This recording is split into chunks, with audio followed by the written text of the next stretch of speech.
So if you're an e-commerce brand and you're watching this, you already know that emails are a big way to get more customers. I mean, brands are crushing it, do about 40 to 50% of their total store revenue from emails. Now, people talk about the design and what you should write there and how you should do it, but nobody touches on the core fundamentals. So, like they describe the tree, right? They describe the leaves, they describe the entire tree on top, the birds, the apples on the tree. They don't describe what's under the ground, which is the psychology behind all of those emails. So, in this video, you're going to find out about a couple of things that is going to fundamentally change how you think about your email marketing, and you'll actually get it. Like, you will actually understand what I'm talking about instead of just looking at a presentation and a fancy edited video and not understanding, okay, I need to use this tool and I need to go to this designer and I have to make this color. It's not going to be about that. It's going to be about something that will directly result in more money for you. So let's first get into it, right? Now, when people talk about psychology, they always start with like the brain of your customers, which I'm going to get in a second. But first, we usually start with your brain. So your brain decides to start emailing, right? And you're like, well, I have this list of 50,000 people. All on my list, I have 50,000 people. Some of them are customers, some they just came from my website. And then you're like, all right, so what would I do with those 50,000 people? And then the question that you need to ask yourself as well, when do I just got those 50,000? And then you have this, right? You have your sources, all 50,000. You have your purchases for people who bought from you. You have your social media. Let's say you give out some guides in social media, and then you get them in email. Then we have your website, right? People go on your website, see your email pop up, sign on, and then that's there in your email. Now, obviously, there's an offer with that, and but first you need to understand, this is the way I give them. This is my list. Now, how do I make use of this? How do I make use of these 50,000 people? And, well, then you start brainstorming. You're like, well, what I can do with people who just come in, right? Who just sign up for a list. I can set them in what? What about those people who went from my website, abandoned cart, browse abandoned, or like they abandoned their checkout? Well, I can set up these abandoned flows, right? Abandoned checkout, abandoned browse, abandoned cart, right? So checkout, there are those who went to checkout and exit. Abandoned browse, those who browse, they didn't even touch anything on exit. And abandoned cart, they added to cart and make it, right? So you can, like, okay, I'm capturing people who I just welcomed, who just came to my list. I'm also capturing recovering sales who are coming to my website. What I posing? I can go ahead and maybe I can email existing customers who bought and they stopped buying. So that's called a win back flow, right? You can set up a win back flow and you go on. Like, people talk about abandoned cart, win back, cross sell, second order. This is all just a general rule. It doesn't need to be capped by your brain. It just comes down to your imagination and to your creativity of what else can I do? Who else can I with this will be relevant. It just happens to be that win back flows do well, or the second order or cross sell flows do well, because these are things that fundamentally people run. Like if I buy something and you send me an email series talking about your other product that makes what I bought better, is naturally will make me want that too, right? That's a cross-sell flow, for example. It just happens to be that all of these flows work. But don't cap yourself. Just brainstorm and figure out what you can do with these people. And actually with these people, right? We're not dealing with all these We're dealing with people who are actively coming in. And so then you figure it out. And now you're thinking about the brains of your customers, which we're going to cover right now. I'll say wipe this. All right, so now we're talking about your customers, how to make them buy. Now, humans fundamentally, there are two parts of the brain as that answer when someone buys the thing or decides to buy a thing, right? Let's draw a brain here. Let's say this is a brain, just a brain. And then we have one part of it is expounding. One part is called the want, right? There is some Greek terminology for that. I believe it's some, I can't even remember. And then the other one is pain. Now it's not the pain of not having it, it's the pain of price, right? Pain of not having is already want. Want just directly correlates with like, I want this, I have to pay for not having this. But this pain we're talking about is the pain of paying the price to get what they want. And so once you understand, okay, we need to tackle this, the emails should answer for making this higher, making this lower, right? Making their want higher, and making the pay of paying price lower. And so now let's draw the flows on us again, right? Now you have your, let's say 50K people. Now you have your sources of traffic, and you have this underneath the flows. Bulk, never bought flow, win back flow. You have your abandoned checkout flow, abandoned carts flows, all of these flows, and all of these types of flows that you send to customers. Now, how do you tie them rank? You're like, okay, well, and they're like, well, the person who just joined has different type of feelings than the person who already bought. And the person who already bought had different types of feelings to the person that just abandoned the checkout, right? So the psychology breaks down right here. And they're like, well, how should I strategically change my language in my emails so it can be super relevant to what they're feeling right now? So what happens when someone joins your list, right? You think, welcome, Schmo. What happens when someone joins your list?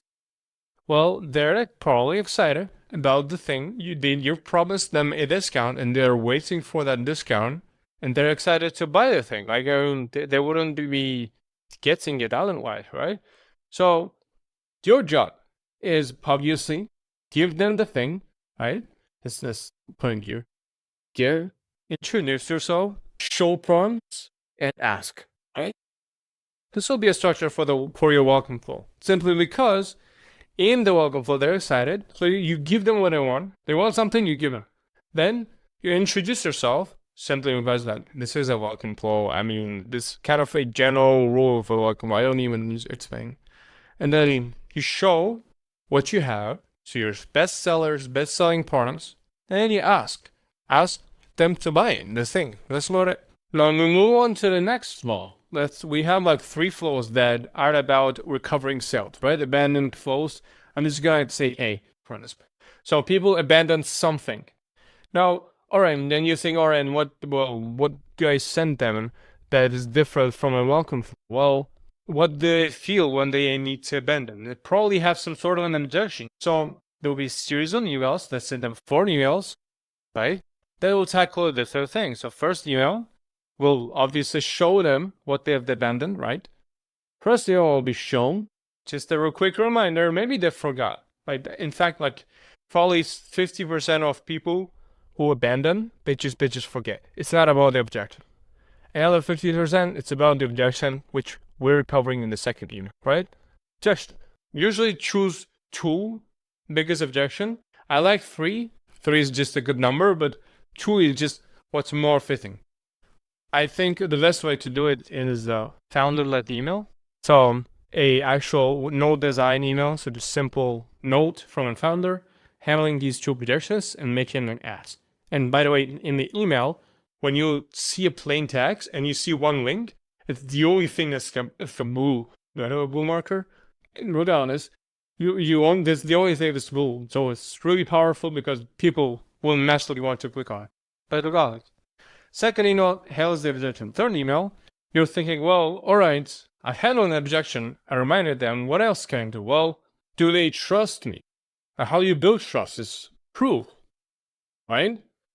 What is the biggest kind of lever you can pull when it comes to proof is testimonials. Youth, right? This is card. This. Reviews. Things like this. Proof, testimonials. You don't need to anymore ram down the objection. And then once all of these are done, then you only to make something that decreases that pain that I talked about, right? Pain of pain, which is an offer. They only do like, well, I showed you handle your objections. I tried to make you want this thing more, but then you didn't buy, and that's why I'm going to make you an offer. And that's also a beneficial way for you to start because you're not leading with discount and with an offer, which is not training your customers to go to your cart every single time and abandon it so they can get a discount, right? You make all of this and then you send them an offer saying X% off only tomorrow. And then actually expire it tomorrow. I see a lot of brands don't do it. Actually expire it tomorrow. And then if you also want one more kind of trick to make a last call email and the last call email, right?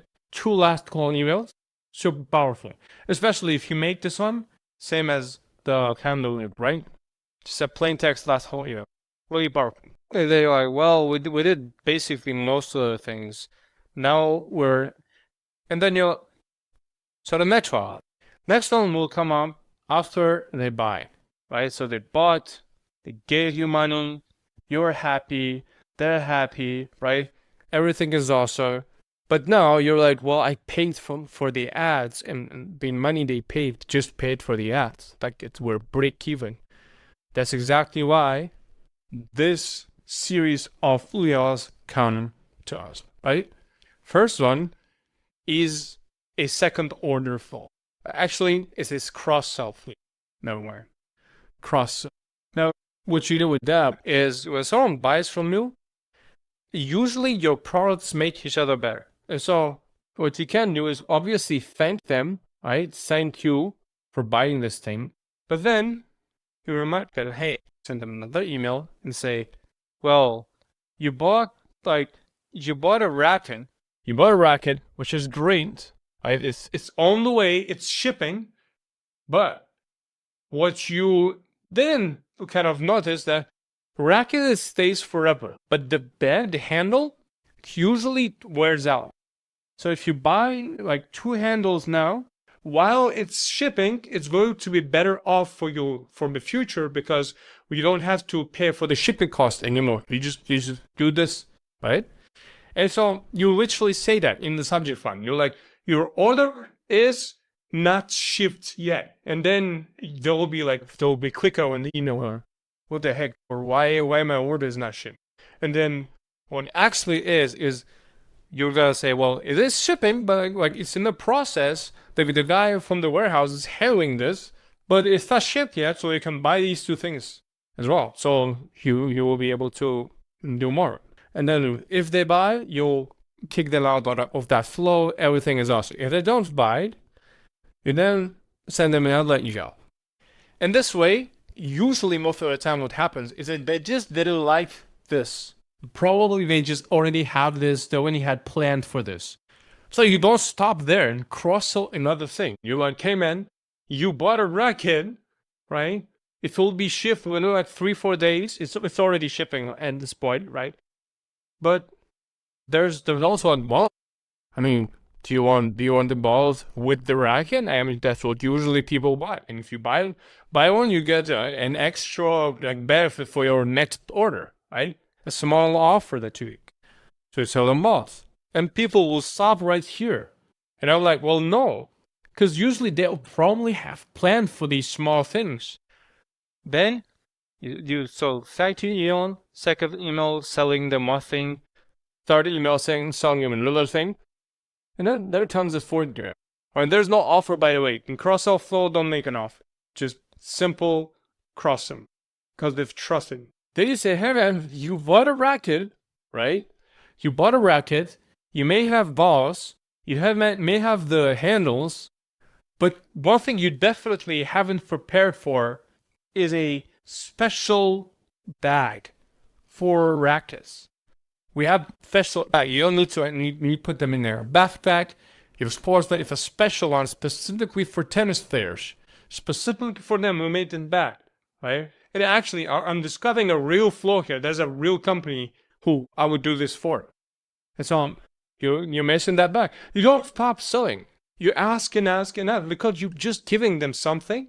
They're excited to receive it. You don't stop there. And that's exactly how you make it. Now you can make an offer and say, hey, if you buy the handles, the balls, and the bag, and one more email here, you get a, I don't know, 20% discount or something, or you get a store credit. That's fine. I wouldn't make it though. I would just make it play simple. Did they trust you at this point? Next, second order flow. And so they've probably bought a cross sell, and probably not. I don't know. Doesn't matter.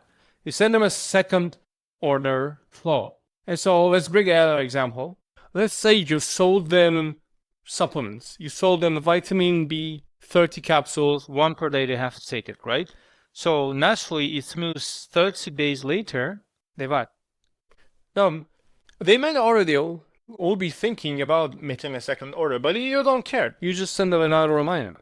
Again, no offer.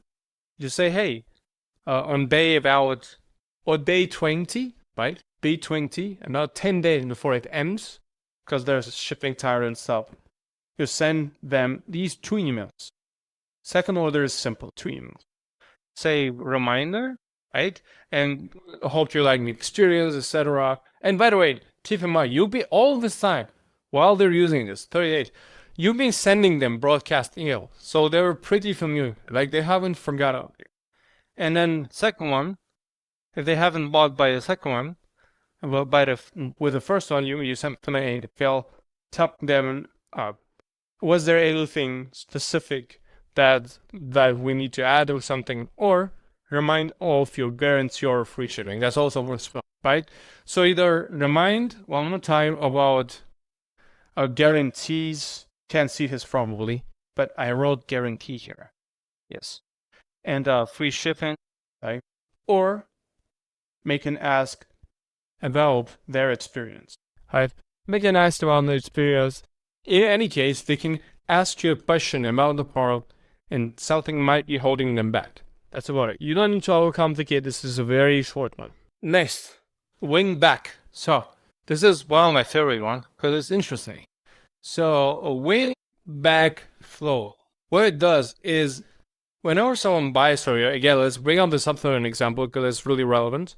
When someone buys from you, they have this time period of a certain amount of time before they need to buy anything. So let's say, once again, we have the 30 days, right, for the supplement that is going to finish. You sent them a second order, they haven't bought, and it's been past, I don't know, about 45 days past. Now, it's not about them forgetting, or it's not about them, forgetting about you or the thing. It's not about even them not using the product. It's definitely 100% about an objection. Right? 100%, this is an objection that they have. And so if you don't make them buy here, probably they're never gonna buy. Right? If you don't make them buy again within the first 90 days, usually for the smaller products, or decent medium products, they're not gonna buy air. So for day 45, you send them 3 years. You can actually do 4 only. And at 3, yes. 8 years. Actually 14. You send them an immediate objection him. Set them an immediate objection, right? What's the objection that people have usually after they use your product, right? Right. So first thing will be use, skins, right? Then you just ram through. That's why there are 3 emails. Proof email, proof emails. One of them can be a testimonial written on, while there can be a video testimonial, right? Like ran up proof at this point, because you're never gonna see them again if they don't mind it. Like, it's very unlikely that you're gonna see them. And email number 4, you probably can't see this, but email number 4, here, is going to be an offer. So offer 11. Probably not gonna even make the last call on this one. Just going to say, hey, email number 4, you have this offer simply because you were such a great customer. We believe that you're going to be staying a great customer in the future. So here's 0% off. That's the only way and the only possible place where you make an offer to existing customers. Other than that, don't make an offer to existing. This being said, there's one thing that you need to do right now. Watch this video about how I break down the email marketing for Nespresso. It's the biggest coffee brand that sells direct to customers. I literally build them emails and break down how I would run email marketing for them. Watch that. Other than that, subscribe to the channel, and if you want to work with me, first linked in the description, book a call and we'll talk there. Top sir.